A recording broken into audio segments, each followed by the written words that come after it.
Prime Minister. Thank you, Mr. Speaker. With permission, I will update the House on the situation in Iran and the wider region and our response. Mr. Speaker, the United Kingdom was not involved in the initial strikes on Iran by the US and Israel. That decision was deliberate. We believe that the best way forward for the region and for the world is a negotiated settlement in which Iran agrees to give up any aspirations to develop a nuclear weapon and ceases its destabilising activity across the region. That has been the long-standing position of successive British governments.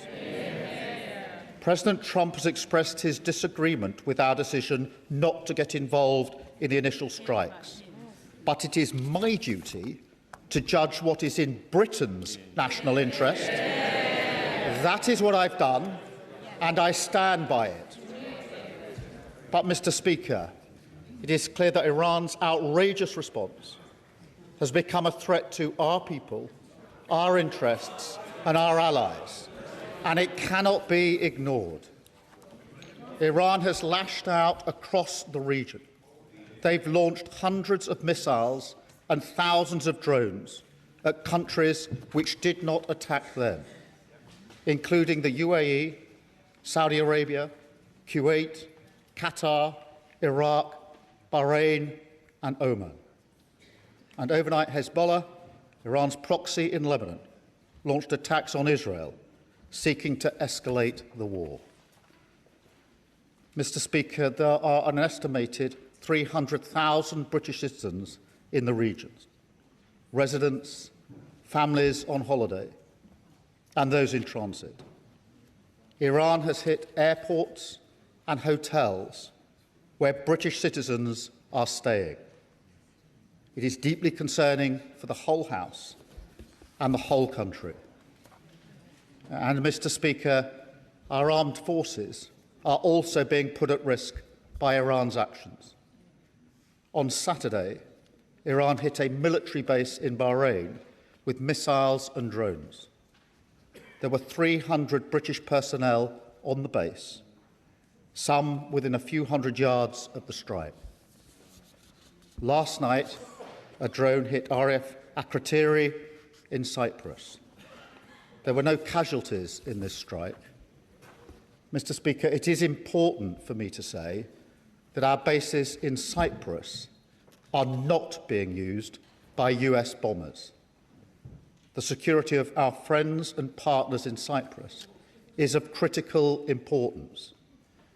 And, Mr. Speaker, I want to be clear. The strike on RAF Akrotiri in Cyprus was not in response to any decision that we have taken. In our assessment, the drone was launched prior to our announcement.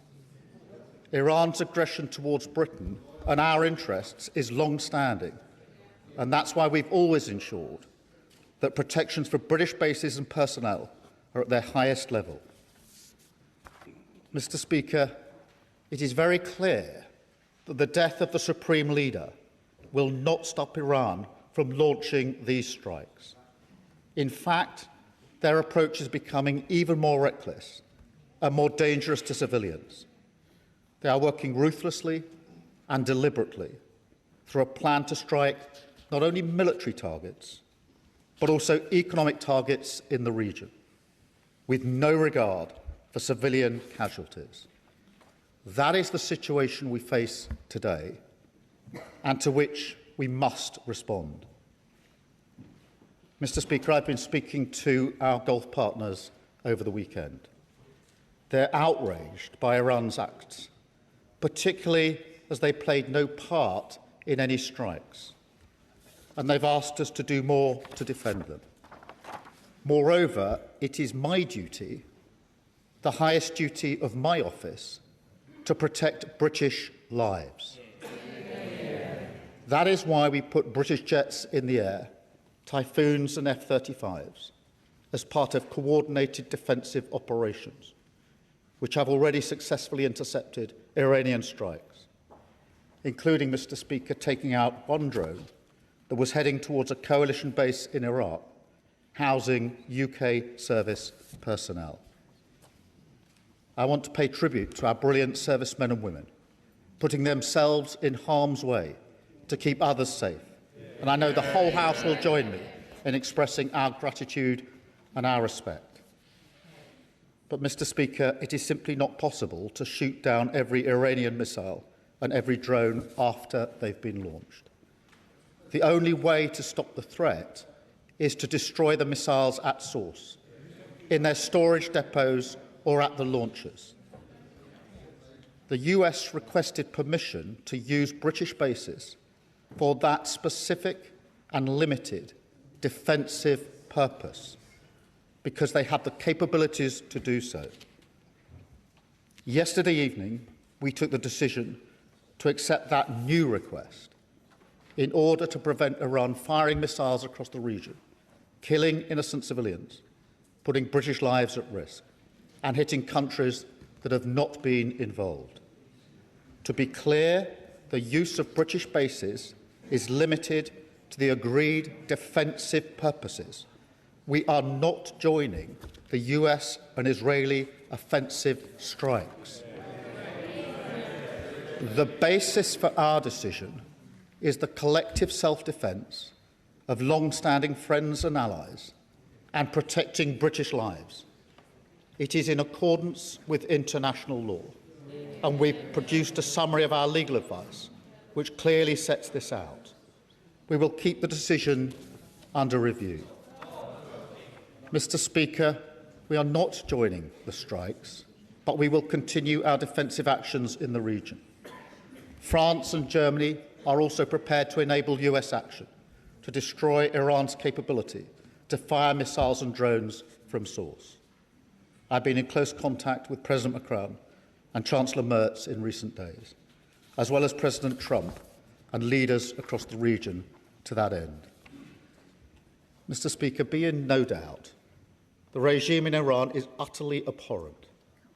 In January, they murdered thousands of their own people, the full horror of which is still hidden from the world. For decades, they have sought to destabilise the region and export terror around the world. Their proxies in Yemen have targeted British ships in the Red Sea. They facilitated Russia's attacks in Ukraine.